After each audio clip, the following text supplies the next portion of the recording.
All right, ladies and gentlemen, I am Terrance Williams with Connoisseur Media. So we are having a conversation today with Mrs. Willie Bryan and Mr. Prince Solace from the First Presbyterian Church in Lansing, Michigan.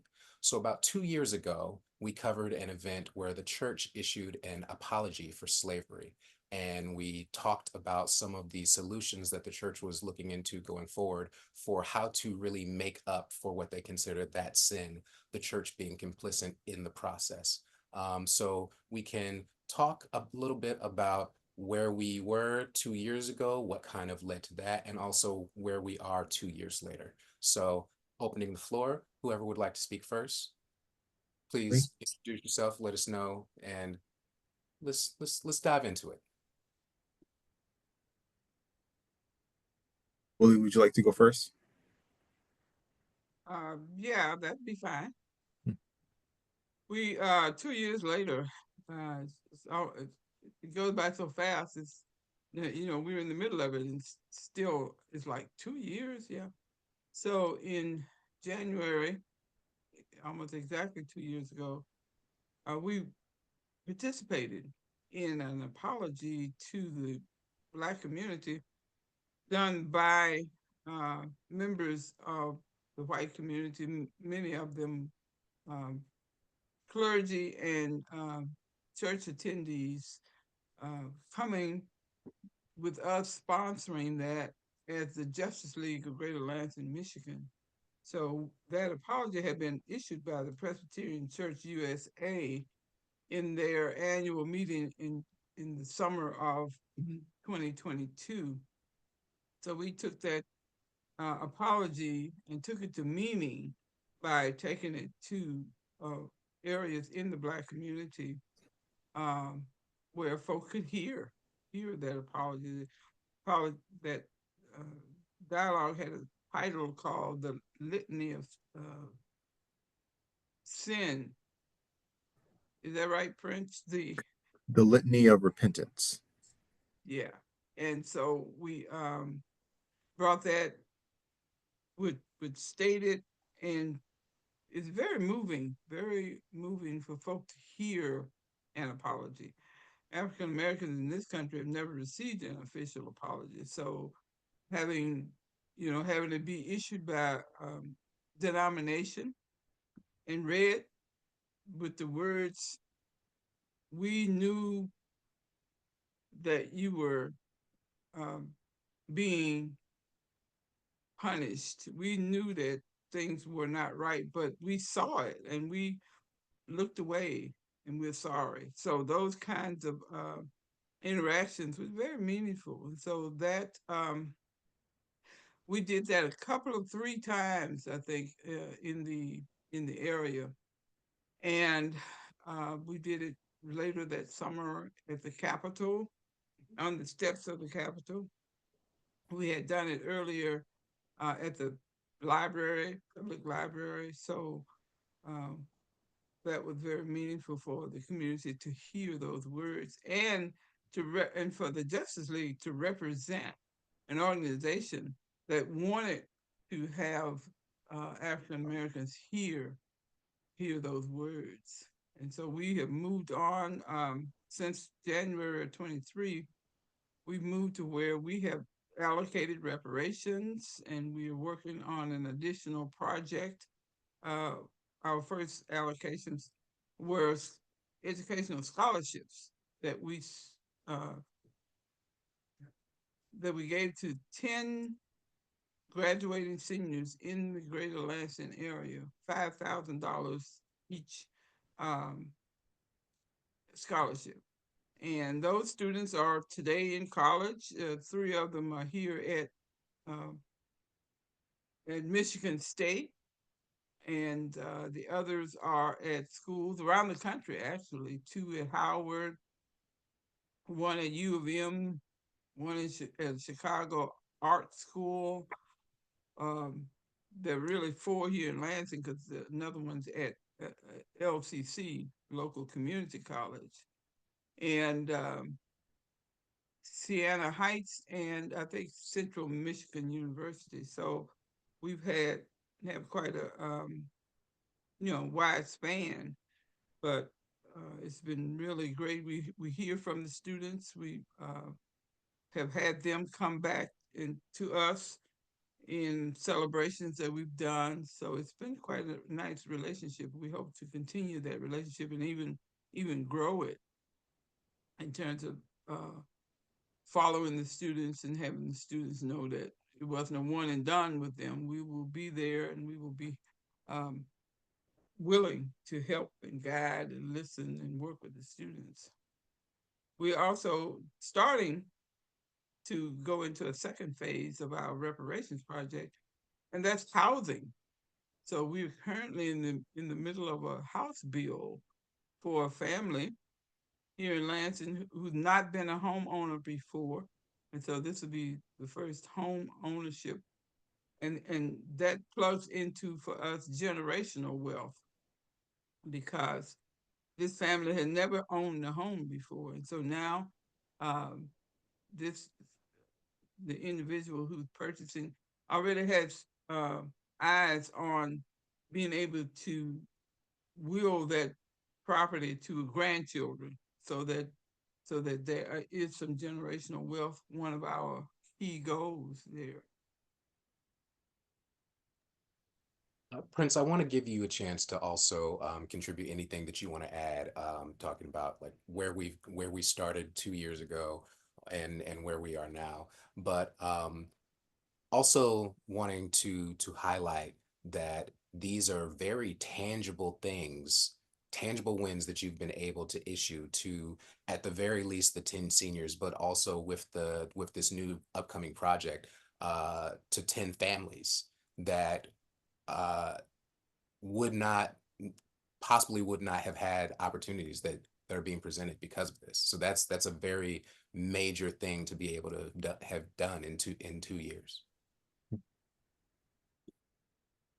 Yeah, thank you. It really is an honor to be a part of an organization from the city in which I was raised in that's doing this very tangible uh, impact.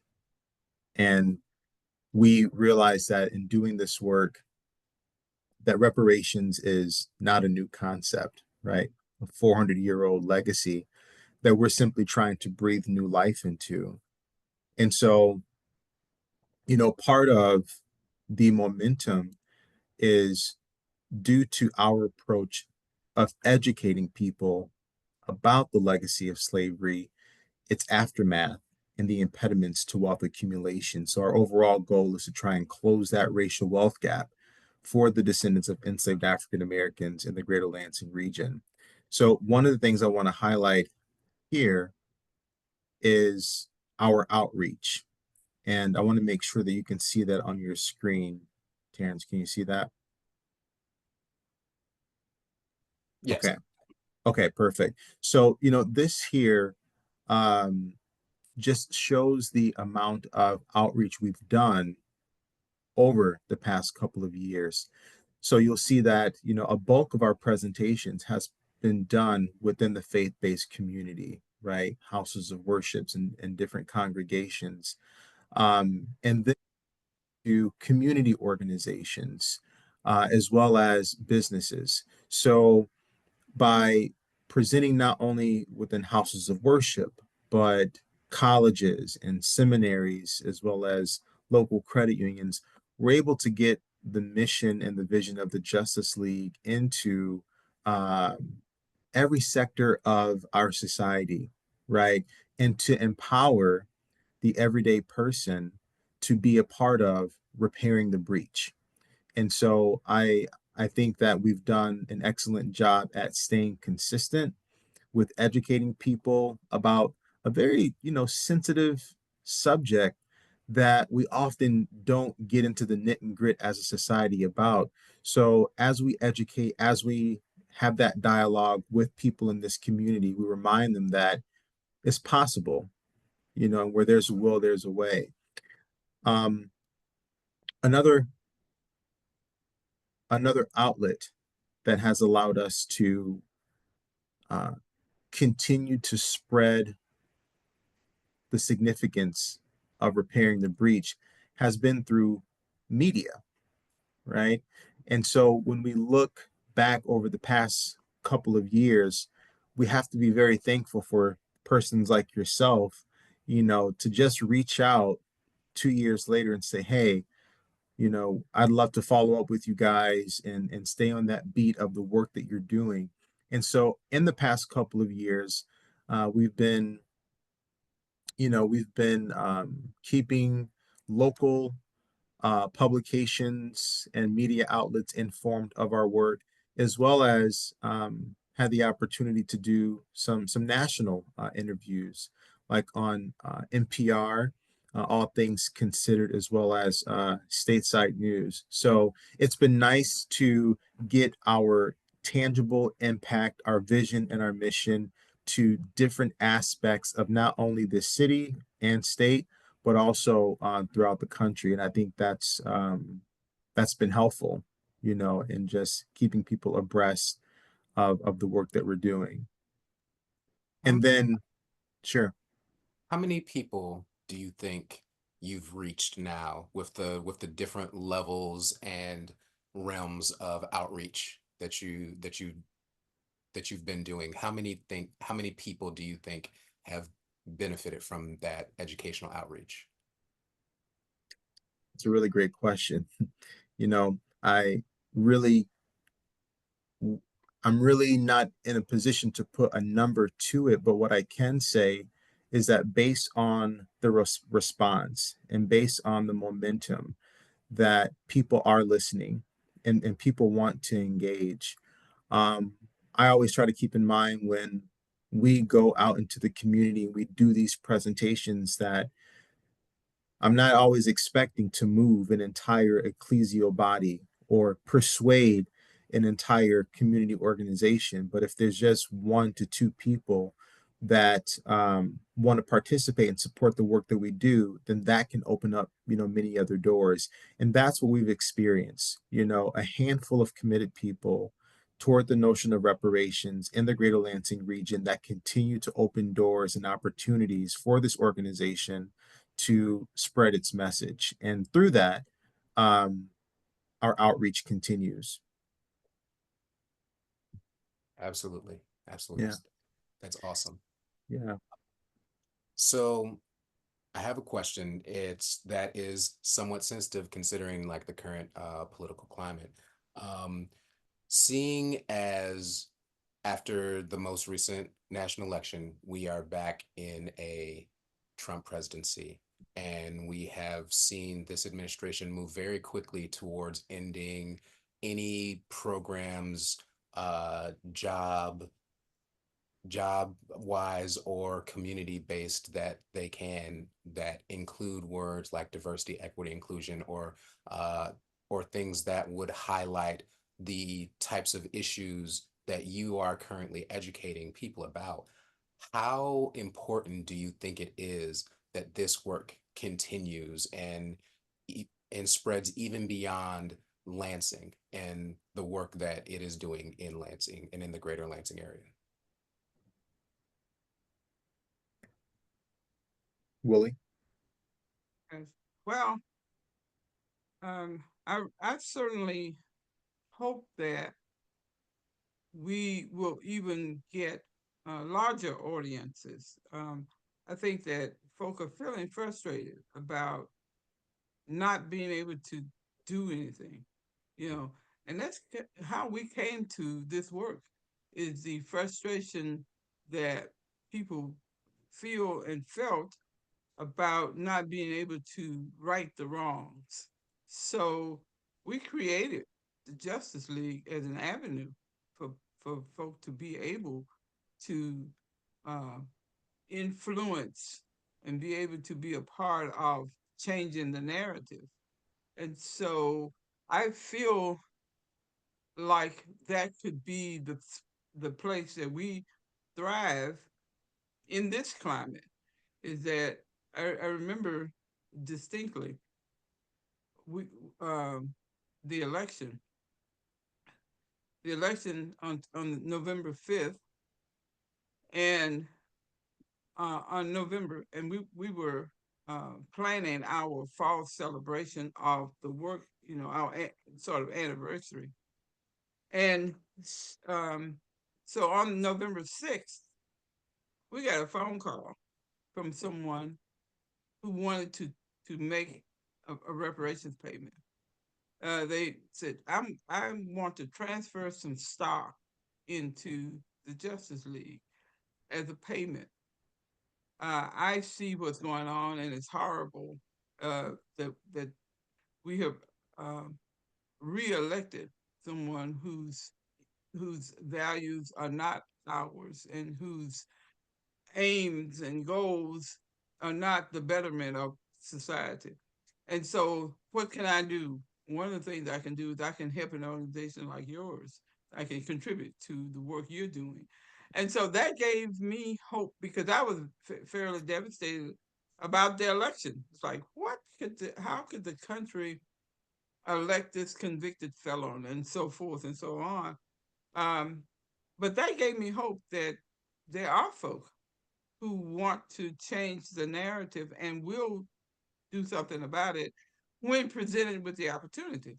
So, us being able to fashion a program that has merit, and that now a track record, and we can change the trajectory that we see and are horrified at, right? So I'm hoping that that continues, and that's the path that we will have, is that we can stand in the gap and be the organization that can calm the fears, and that can do something about the inaction that we see. Absolutely. Prince, so as far as I know, the Presbyterian Church is still the first of its of any denomination to do anything like this. Do you think that there is a path, or there is a possibility that this might be something that is adopted by other faith-based organizations or denominations within Christianity? Yeah, in fact, when we take a look at the macro view of the work of the Justice League, um, whereas started, um, it started its growth at Lansing First Presbyterian Church, and that happened through dialogues, really, that's led by our founder here at the church, that talked about racial indifferences, and um, had those type of one-on-one conversations with members in this church to help educate them and move them along to understanding the foundational need for reparations. So fast forward, First Press was the first church to make the pledge. Since then, there's been somewhere between 5 to 6 additional churches of different denominations that have made reparation payments to the Justice League Endowment. So, for example, there's a church in East Lansing, All Saints Episcopal Church, that made a reparations payment in the amount of $130,000, and did so through the process of studying and understanding the how housing practices, discriminatory housing practices in East Lansing, allowed white residents to have properties that were non-inviting to blacks, but also worth more value. A house of the same size, same square footage, you compare that to one on the south side of Lansing, and you see the disparity. So this church went through the internal process of looking at their own white privilege and understanding how that bled into the wealth gap, and made the decision to support the efforts of the Justice League to close the racial wealth gap. We also look at a Methodist church, Sycamore Creek, located off of Lake Lansing Road, is pastored by Tom Arthur. Uh, you know, After again educating that congregation about the work of the league. Um, they understood the work that we were doing and took the approach of contributing 1% of their church's endowment over a span of each year, over a span of 3 years, to support the work of the Justice League. This year, the Unitarian Universalist Church of Greater Lansing has made a commitment to uh, support the efforts of the Justice League to help repair the breach of wealth inequities. So we are seeing a momentum.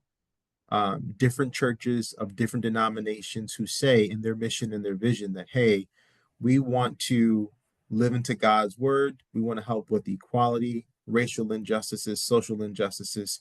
So the Justice League, as you pointed out earlier, has not only a strong vision and mission, but those tangible wins to reflect our work. And I think it has enabled churches to kind of live into their vision by allowing us to just, be the catalyst for change. Mhm. So, one of the things that you mentioned was that, or what I understand from what you just said is, as more denominations and as more people become educated about the truth, as they do the internal education processes, or as they are exposed more to these to the realities and the historical fact that exists, more people begin to support the mission and are committing to supporting the mission. So how do we ensure that that education continues at all levels, like at the institutional level, with faith-based organizations, and with individuals? Yeah, I think it's a matter of us as an organization continuously putting ourselves in spaces where we are expected, but also least expected. And I think in doing drive a message that says um, you can be a part of the solution for repairing the breach, right? And you today, here and now, can put forth one step towards closing the racial wealth gap and being a part of reparations. So um, I love the fact that we are diversifying our approach. It's, this message is based in a faith-based model. And at the same time, we have such a strong support from members from the secular community um, that want to see us grow. Um, as I showed earlier, we want to educate corporations as well, corporations and community organizations to support the work of closing the racial wealth gap. Mortgage companies, um, you know, who understand the historical aspect of housing disparities, can be of support to the work that we're doing. So we have to diversify ourselves. We have to put ourselves in spaces where we are, expected, but also least expected. High schools, we're working with uh, a course at Michigan State University. At this point, we want that intergenerational aspect to the work of the Justice League, right? So that it doesn't just seem to be um, this idea that is held in the past by our elders, but that it affects you and me and the next generation, and that it's our opportunity to kind of carry this forward. When I found out that we were going to be in this current political climate, and the current president became president, my first thought was it's it's my time to fight, right? The stark reality of it, right? And they say the more things change, the more they remain the same. Well, it's to say it's our time to fight. And so how do we fight? Well, we can fight through education.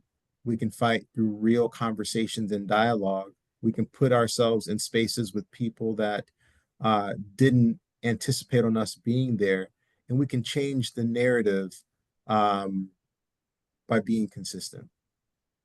Absolutely. Ms. Bryan, how do we, as we pursue education in these different spaces, these institutional spaces, high schools, colleges, how do we navigate the idea of blame? Because a few years ago, when we saw the outcry against critical race theory, the basis of it seemed to be that there was blame that should be placed, and no one wanted to place the blame in any particular spot. So how do we navigate educating people in a way that they understand that this is a real issue that had real consequences and still has real consequences, but still it is something that we can support solutions to? Yes, that's really kind of at the heart of it too.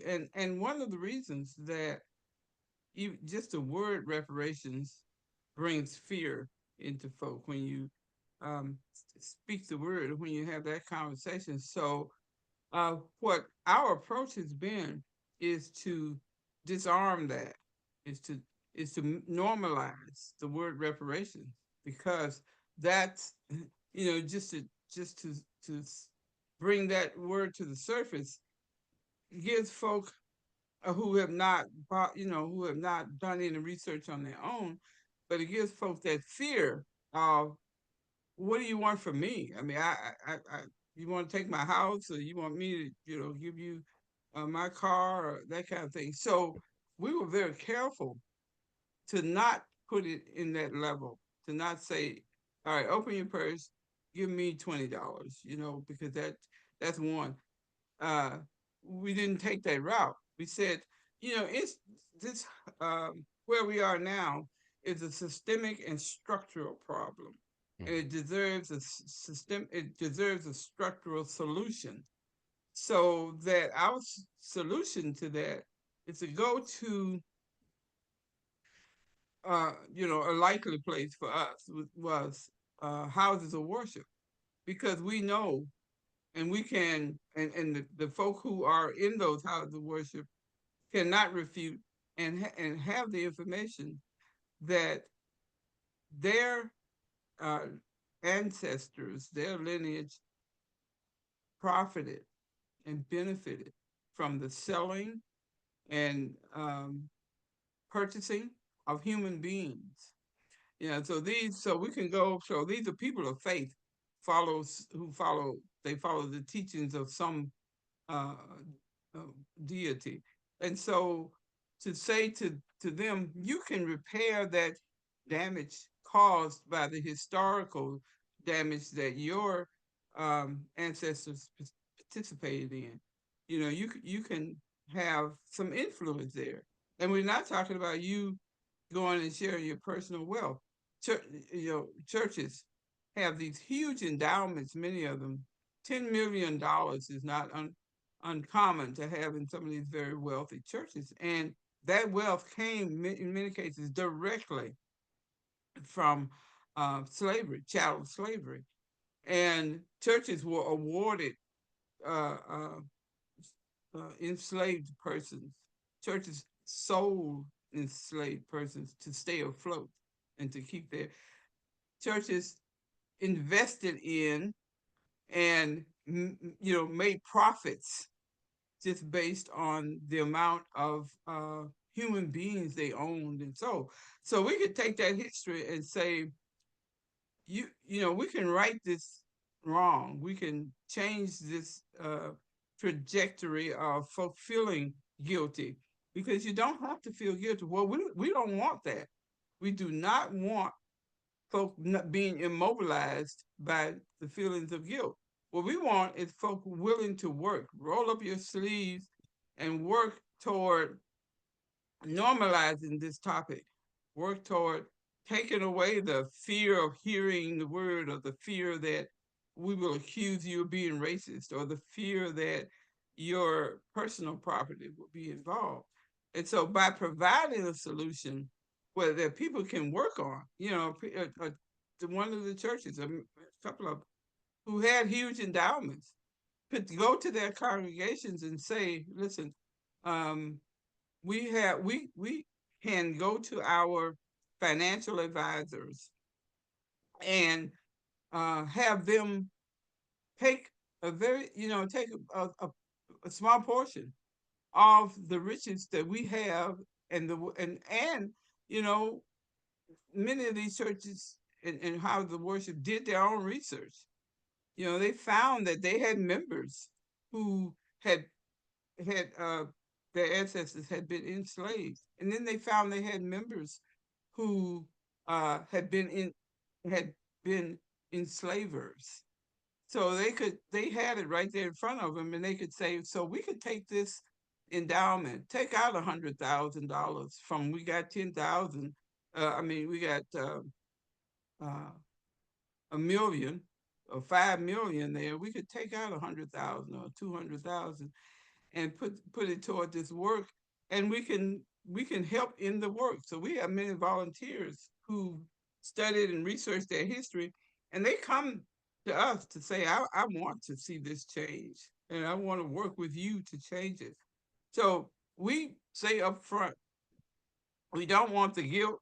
We don't want to have um, folks feel like they are afraid to stand up and come up front and say, because they know their ancestors were enslavers. So yeah, that's worked really well for us to be able to um, waylay the fears of folk who think that they would be denigrated because their ancestors owned slaves. We were saying, no, let's work to repair that breach, and that's worked very well for us. Mhm. Yeah. Um, I have a question for both of you, but what you just said brought up another interesting question for me. You said that the church has the records that let them know that they had members that were historically, their families may have been enslavers, and also the records that they had members whose families may have been enslaved. How likely do you think that those records exist across the spectrum with churches, with financial institutions, different things like that? And do you think that that would be a, I guess, a more effective way of looking at that history rather than looking at it as, you and your family is like, well, we have these records that say this institution benefited and this sort. The same way that Georgetown did when they found Yeah, out. exactly. I was just thinking of Georgetown when you said that. For white America, they can produce those records. White America can easily research their history because it's the churches. They recorded it. Many churches have records, volumes of records that name um, their memberships, their ancestors back, you know, 200-300 years in this country, and many of them can go across the pond and even do it. So African Americans don't enjoy that luxury so much. I mean, there's a lot of research that is ongoing to talk about, who was on the ships and find those records. But that's very difficult research. However, it is growing in terms of Black people being able to find the ship registers and that kind of thing. But for white America, it's not difficult at all. They keep good records. So many of these churches, as you mentioned, Georgetown, that happened in Maryland with the Episcopal Church, where they actually found in that congregation um, descendants of enslaved folk, and the enslavers were also in the church, and they committed $500,000 to try and uh, ameliorate the harm that has been done. But that's one of the reasons that we reached out to white houses of worship. Is because it's not very difficult to prove who was complicit. how much they gained from it. There's a book now that was written, just 2022, and it's about the Presbyterian Church. The name of the book is What Kind of Christianity? Slavery and Anti-Black Racism in the Presbyterian Church. And the author is named William Yu. And he researched the history in the Presbyterian Church of the ownership of slaves, the enslaved folk, the enslavers. I mean, he did a masterful job in documenting enslavers who were um, high up in the church. I mean, these were the folk who were the stated clerks, which is the head of the denominations, and they've had that same structure for 300 years, the same structures that they use today. So he was able to go through the historical records and find, who they were, and he could name them, and found that the Presbyterian Church was one of the uh, groups that profited from the sale of and purchasing humans, Black people, and made a lot of money because they were in the stock market with that property and investing and being able to get a return on their investment. This happened especially in the South, so that other denominations, it was so profitable that other denominations would bring their funds and invest them with the Presbyterian Church because they knew they were going to get high returns, and it was based on slavery. So he has documented that, and it's a good accounting of how that works. The research, I mean, it's just it's there, and those entities pride themselves on keeping the history. You could see it. The Catholic Church is another bastion of the same history, enslaving folk, and profiting from it, investing it into more church-related activities, and not emancipating folk. Keeping them on through until the country emancipated folk. So these would be people who would be making doctrine and making rulings for the church, right in the church's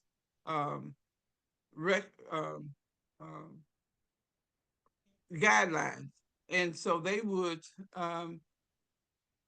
hold on to and keep enslaved folk.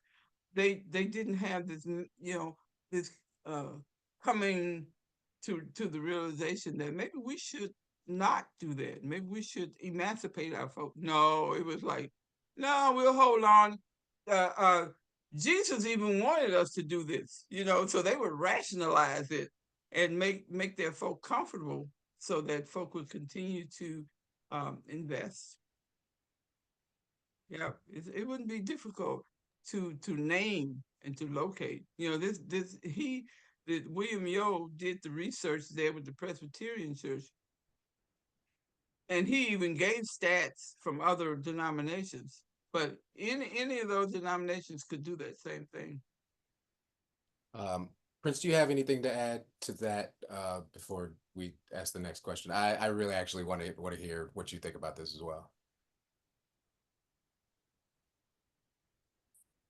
Well, I feel like, Willie did a good job at just,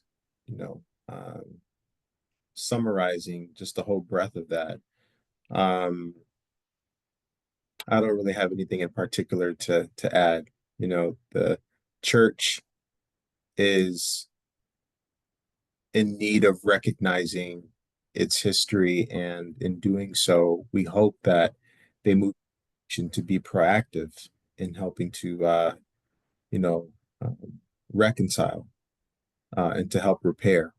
And it's just a step in the right direction. And I hope that we are the ones to help usher that in. Yeah. Absolutely. Okay. Um, so you mentioned earlier that you're going into phase two of the reparations project, and you're currently building a house. What does the rest of phase two look like? What other phases are upcoming that you're looking forward to or that are being built right now? Sure. Phase two includes infrastructural sustainability. You know, we are a very relatively new organization that has gained a lot of momentum and community merit. Nonetheless, we are still um, in development, fleshing out our infrastructure. Um, you know, since the last time we met, we've developed and fleshed out four of our subcommittees. That's our administration committee, public relations committee, resource development committee, and our finance committee. So those are the, you know, the legs, if you will, that help keep us going behind the scenes. Um, in addition to that, phase two consists of collaboration. You know, as I mentioned earlier, being in spaces in which we're expected, but also, you know, unexpected. Um, in addition, phase two consists of welcoming more churches and more denominations to the table to help support this effort. Um, we are moving in the direction where we're gaining, you know, more momentum. There are groups not only in the state of Michigan, but also outside the state of Michigan that are looking to duplicate the model of the Justice League, and that's very inspirational. Um, we have developed a sublicense agreement that allows groups that are serious about moving the pendulum for reparations to better understand the approach that Willie Bryan has designed and that we've been able to implement here. So, phase two looks like collaboration, fleshing out the infrastructure, looking at sustainability, and of course, looking for ways to support our administrative arm. You know, we are and we have been 100% volunteers, right? So all of the blood, sweat, tears that go into this has been all volunteer work. But in order for an organization to move and expand and to continue to implement the vision, you know, we need support. So researching for grants is going to be a part of that sustainability process. Absolutely. Um, what can other community members do to help support this? And like we've talked about the institutional level as far as faith-based organizations and even corporations, but what can a regular um, member of the greater Lansing community or a member of any local community do to help support this work, Ms. Bryan? Yeah, well, one of the things we always, when folks say, well, how can we get involved? We always say, come volunteer with us. Because we're an all volunteer group, that's what sustains us. So we ask people, if you have a passion or heart for this work, we have a job for you. So that's how we stay afloat. That's one. Other is that we ask individuals to pay reparations if they want to, if they have the resources, because folk have said to us, uh, how can I do this, without going into my personal purse, wallet. And there are methods. For instance, there are folk who have moved to the age where if you have some funds invested, IRAs and that kind of thing, you have to um, take designated amounts out annually. And many folks, don't want to do that. They want to keep it because then you got to pay taxes on it. You got to So we said, hey, that's an avenue.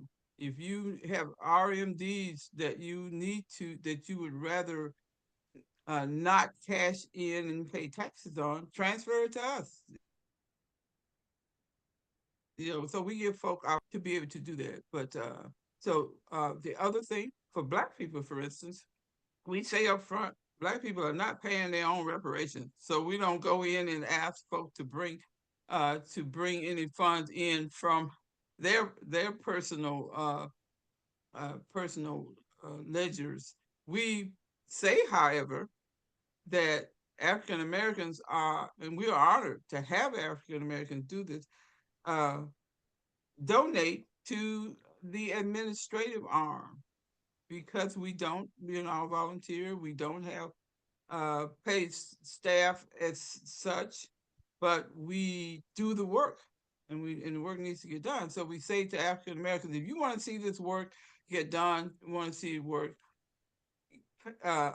donate into our operational funds, because I mean we gotta do the printing, we gotta pay the attorneys, we gotta pay the accounting firms, and so it's quite a task to, and quite an amount that we really do have to have as administrative funds. So that's a those are tenets that we give to folks who ask that same question, and especially African Americans, because we've had folk who want to, do sizable amounts, but say, I don't want to pay my reparations, and that's correct. We say that up front, but we say you can facilitate the operation of the organization. So we do have avenues for everyone who wants to be a part of this work. Absolutely. Absolutely. Um, what do you think is next on the agenda for this conversation in a national sense? Um, we talked a little bit about other denominations in the local area joining and donating to the fund. Do you think that on a national level there is possibly a conversation that could be had among faith-based organizations at the higher administration levels? Yeah, yeah, for sure. In fact, we get inquiries from groups, and we've gotten it from churches as to how they can duplicate, or Mm. replicate what we are doing. So we, as Prince mentioned, we have drawn up a sub-license agreement that we will then provide the information that we have gleaned, that we have developed, and we've learned to groups, so they don't have to reinvent the wheel. You can adjust to your community. That's one. But we also want to have the uh, our visibility be able to influence at governmental levels. Our city government, the state government, uh, the national. There is a bill um, that's in the House, developed by John Conyers, developed and introduced it. We probably don't hold out much hope that there'll be much happening in the next 4 years about it, but it's not impossible. And so that's the trajectory, is that we could influence the national government. If we could have the national government look at these grassroots organizations that are trying very hard to influence their communities, and to actually have projects come to fruition. So if we could have that influence be seen, and say, well, the populace really does want to see reparation happen. Maybe that bill could get new life and get a study, because that's what the bill is, to study what uh, how slavery and its aftermath has affected the descendants of enslaved people, and so that we could see something like that in our lifetimes, or even if it's certainly the next 2 or 3 generations down the line. But us laying the groundwork to show that it could happen in grassroots areas, small communities, and it could grow. And it's not so far fetched from what a national government could do. So that's our hope. Prince, 2 years ago when we first had our conversation and we did the original article, did you imagine that you would make the progress that you've made in the last 2 years? And what do you think the next 2 years look like? Well, I knew that Willie Bryan was committed, and so I was therefore committed. And that's what it's taken each and every day is a commitment and a dedication to bringing this into fruition, spreading this message in this community. So there was never a doubt in my mind where I didn't believe that what we were aiming for was impossible. In fact, that probably made waking up a little bit more exciting on working on a project that has been historically so combative and challenging, to think creatively and to think strategically about how to move beyond stagnation. That's been a driving factor. So I wasn't sure where we would end up, but I knew that we were onto something. And nowadays we use the word providentiality because so many things have aligned. But I think that's a testament to, you know, um, it's a testament to the type of community merit that we've been building along the way and taking our time in doing so. This is a marathon, and I'm a marathon runner, so I keep that in mind. My gifts in life is not being the wittiest person in the room or being the most boisterous person in the room. However, um, my strengths are understanding that it takes one step at a time, one breath at a time to get things done. So that's kind of been my focus.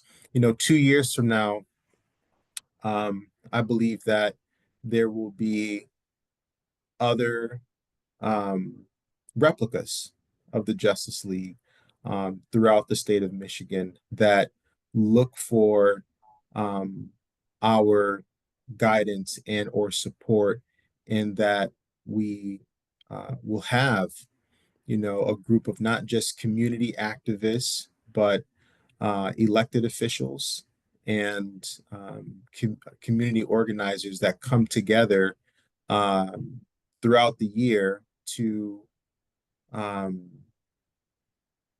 bring this further into fruition. Um, that's what I see. Absolutely. Um, Final thoughts from either of you. How excited are you for the future of everything that the organization is doing? What are you looking forward to most? The floor is yours.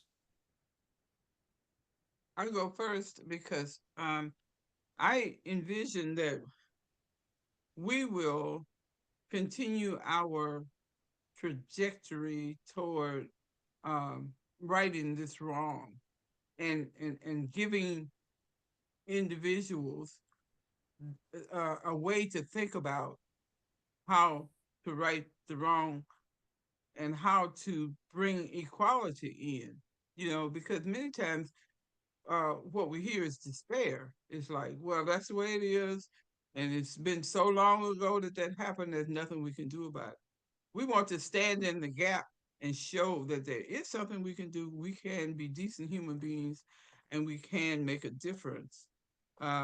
That's how I uh, every day think about this and give people the opportunity to think about it that way, and to continue to value life and value um, our fellow human beings, so that we don't go and treat it as if it's preordained and you can't do anything about it. Also, don't treat it as if it's an impossible or impossibility to do anything about it. So for us to give folk hope and to give enlightenment on how we can address this problem and how we can understand that that's what we're supposed to do. We're supposed to right the wrong. We see fellow human beings. We don't have to watch suffering. We can say, I have a warm place at night and I'm happy about that.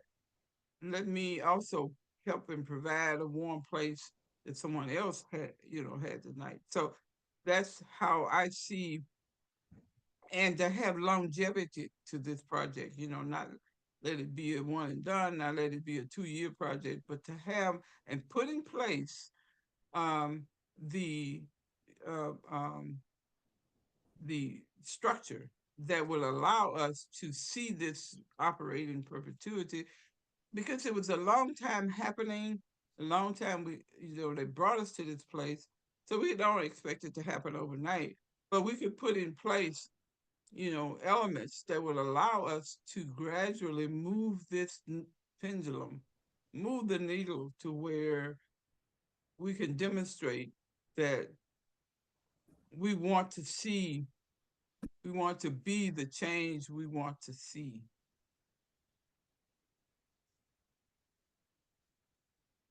Absolutely. Hmm. Prince, final thoughts? Final thoughts.